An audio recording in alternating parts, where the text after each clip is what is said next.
A sociedade contemporânea enfrenta desafios éticos constantes, especialmente no que diz respeito à honestidade e ao uso correto dos recursos materiais. A passagem bíblica de Efésios apresenta um ensinamento profundo sobre a transformação de vida que ocorre quando se abandona práticas desonestas e se adota um estilo de vida baseado no trabalho honesto e na generosidade. O versículo diz: aquele que furtava, não furte mais, antes, trabalhe, fazendo com as próprias mãos o que é bom, para que tenha com que acudir ao necessitado. Essa orientação não apenas condena o roubo, mas também propõe uma mudança completa de mentalidade. O esforço pessoal e a responsabilidade social devem guiar nossas ações. Antes de continuarmos, devo lembrar que farei uma oração para que Deus abençoe sua vida ao final do vídeo. Você também pode ajudar a espalhar a mensagem do Evangelho curtindo esse vídeo. Mas se não puder ajudar, não precisa fazer nada. Agora, vamos à mensagem. Ao analisar essa passagem, podemos identificar 3 estilos de vida distintos. O primeiro é o daqueles que obtêm bens por meios ilícitos, recorrendo ao furto e à corrupção para satisfazer seus desejos. O segundo grupo inclui aqueles que buscam conquistas materiais de forma lícita por meio do trabalho. No entanto, há um terceiro nível, que transcende o simples esforço individual. Trata-se de trabalhar não apenas para o próprio sustento, mas para auxiliar aqueles que estão em necessidade. Essa última forma de viver reflete o propósito divino para a humanidade, pois enfatiza a importância da solidariedade e do desprendimento material. O apóstolo Paulo inicia sua exortação com um mandamento direto: aquele que furtava, não furte mais. A princípio, essa instrução pode parecer óbvia, pois a maioria das sociedades condena o roubo. No entanto, a questão vai além do ato em si. Na época em que Paulo escreveu essa carta, o furto era uma prática relativamente tolerada em muitos contextos, especialmente em sociedades pagãs onde a moralidade era mais flexível. Infelizmente, essa realidade não é tão distante da nossa. Em muitas nações, a corrupção e os pequenos delitos são frequentemente ignorados ou minimizados. No Brasil, por exemplo, observa-se uma cultura de impunidade, onde escândalos envolvendo desvio de recursos públicos não impedem a reeleição de políticos corruptos. Esse cenário revela uma sociedade que, assim como no passado, precisa urgentemente de uma renovação moral. Além disso, é importante ressaltar que o ato de furtar não se limita à apropriação direta de bens alheios. A desonestidade pode se manifestar de diversas formas, como em fraudes financeiras e até mesmo em pequenas ações cotidianas, como colar em uma prova ou omitir informações para obter vantagem. Desde cedo, muitas pessoas aprendem a justificar pequenos delitos, acreditando que certas infrações são inofensivas. No entanto, o ensinamento bíblico é claro: qualquer forma de engano compromete a integridade moral do indivíduo. Outro aspecto relevante dessa passagem é a relação entre o furto e a natureza humana. Segundo Jesus Cristo, em Mateus, do coração do homem procedem os furtos. Isso significa que o desejo de possuir bens de forma ilícita está enraizado na condição pecaminosa da humanidade. Muitas vezes, as pessoas acreditam que sua felicidade depende da aquisição de determinados bens. Quando não conseguem obtê-los de maneira legítima, acabam recorrendo a métodos desonestos. Esse comportamento revela uma falta de fé nas promessas divinas, pois Deus assegura aos seus filhos que suprirá todas as suas necessidades.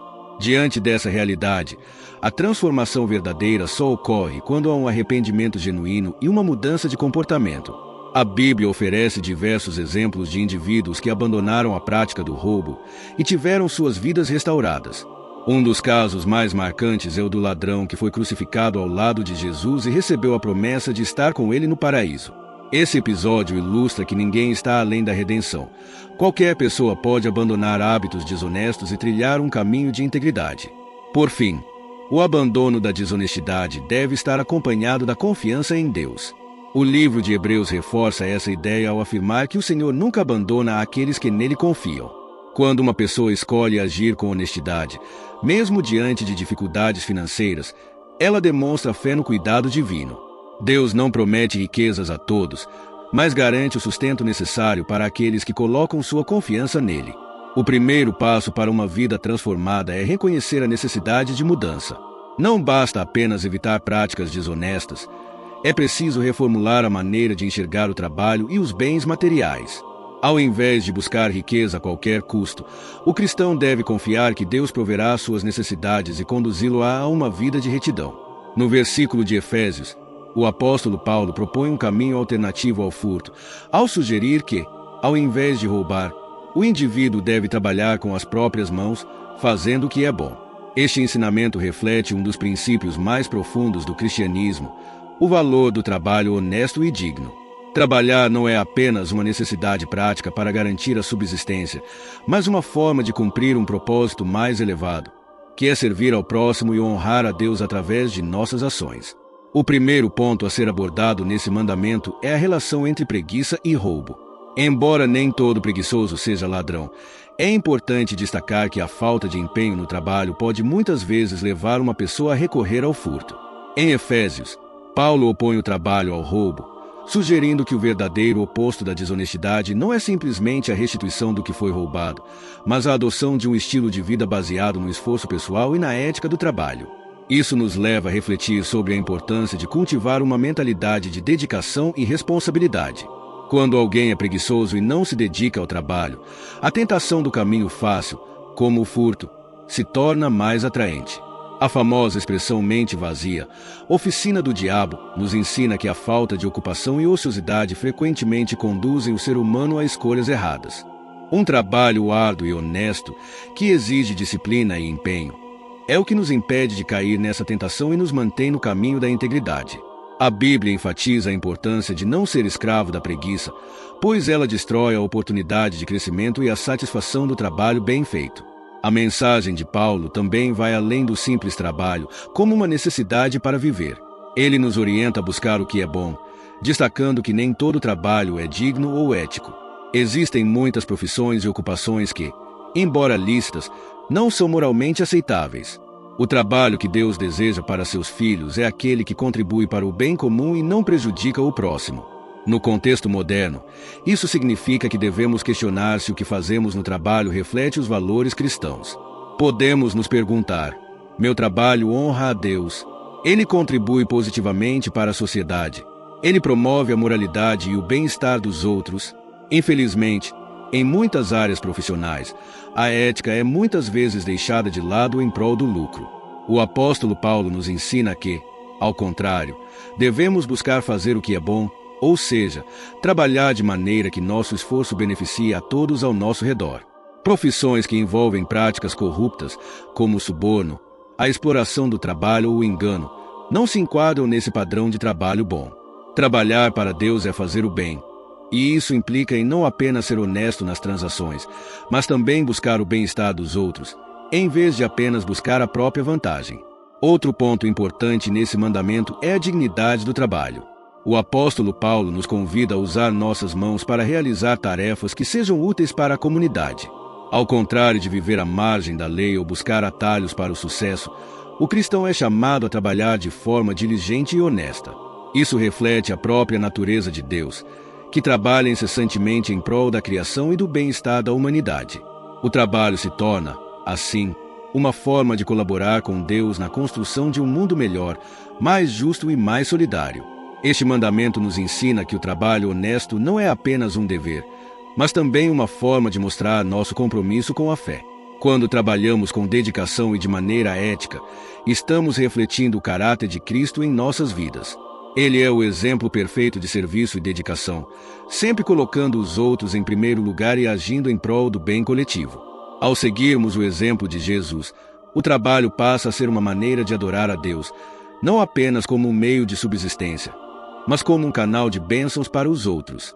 Paulo, portanto, nos desafia a mudar nossa mentalidade. Ele não apenas nos chama a abandonar o furto, mas a buscar um estilo de vida que vai além da simples sobrevivência material. O trabalho é um meio pelo qual podemos contribuir para o bem-estar da sociedade, ao mesmo tempo, viver conforme os princípios cristãos.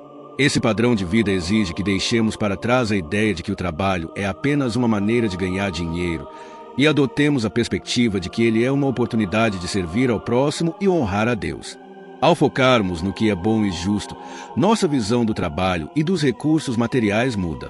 Passamos a ver nossas habilidades e talentos não como algo que deve ser usado apenas para acumular riqueza ou alcançar status, mas como um dom dado por Deus para abençoar aqueles ao nosso redor.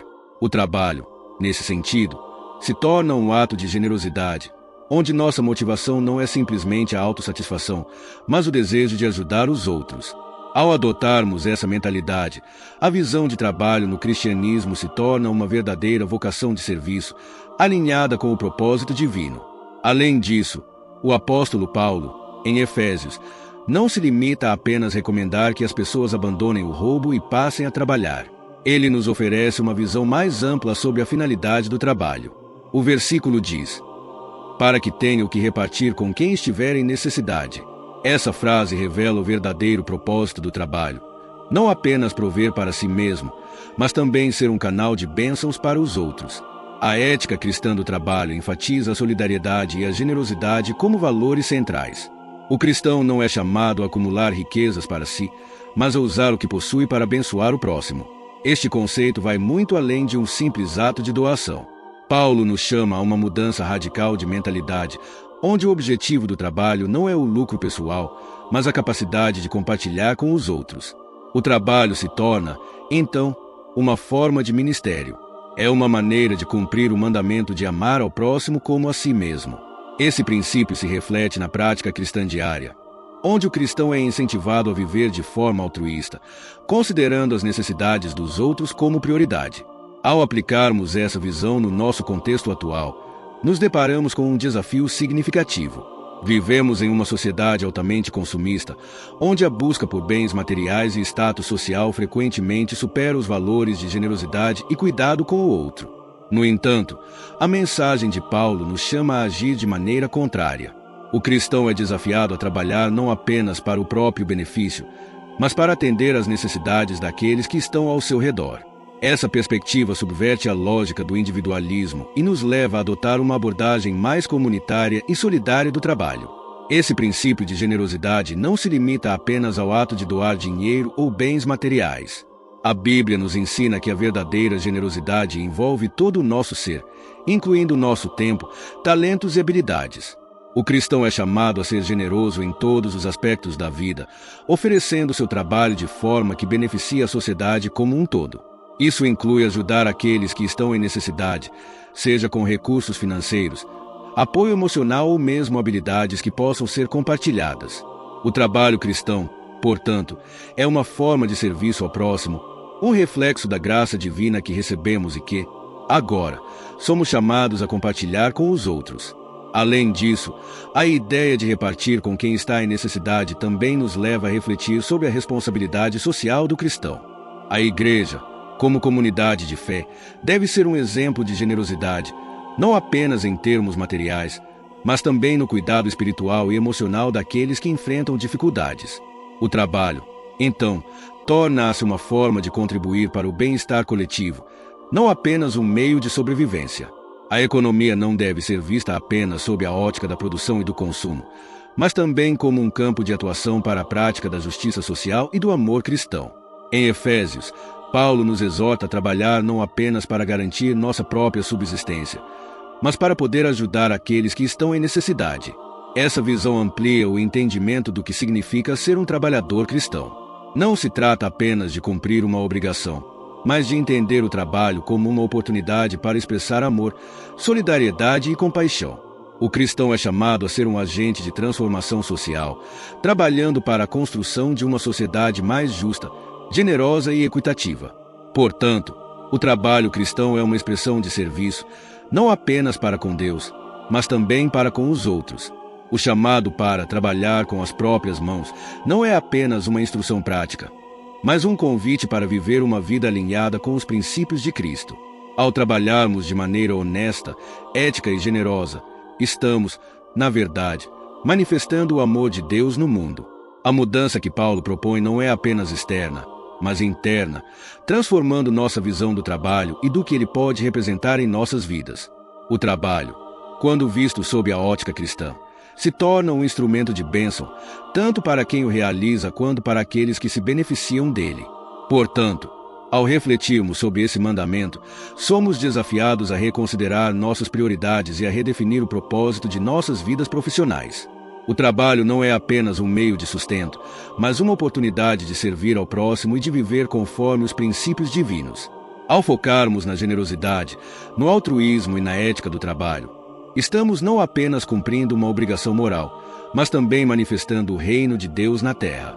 Antes de terminar e nos despedir, nesse momento, feche seus olhos e permita-me orar pela sua vida. Senhor Deus, agradecemos por tuas palavras de sabedoria e orientação. Te agradecemos pela oportunidade de refletirmos sobre o propósito do trabalho em nossas vidas e como ele pode ser uma expressão de amor, generosidade e serviço ao próximo. Pedimos que, ao sairmos de nosso tempo de reflexão, tu nos ajudes a aplicar esses princípios em nosso cotidiano. Que possamos ser trabalhadores honestos, éticos e generosos, buscando não apenas nosso próprio bem, mas também o bem-estar de todos ao nosso redor. Que nossas ações no trabalho reflitam teu amor e cuidado por aqueles que precisam de nossa ajuda e que possamos ser instrumentos de transformação em nossa comunidade. Que nossa vida profissional seja um reflexo de nossa fé. Senhor, que a cada dia possamos lembrar que nosso trabalho tem um propósito maior, que vai além do sustento pessoal. Que possamos ser fontes de bênçãos e generosidade, assim como tu és generoso conosco. Pedimos que tu nos dê sabedoria para enxergar além de nossos interesses e que possamos ser sensíveis às necessidades dos outros. Capacita-nos a viver uma vida altruísta, imitando teu exemplo de amor e serviço.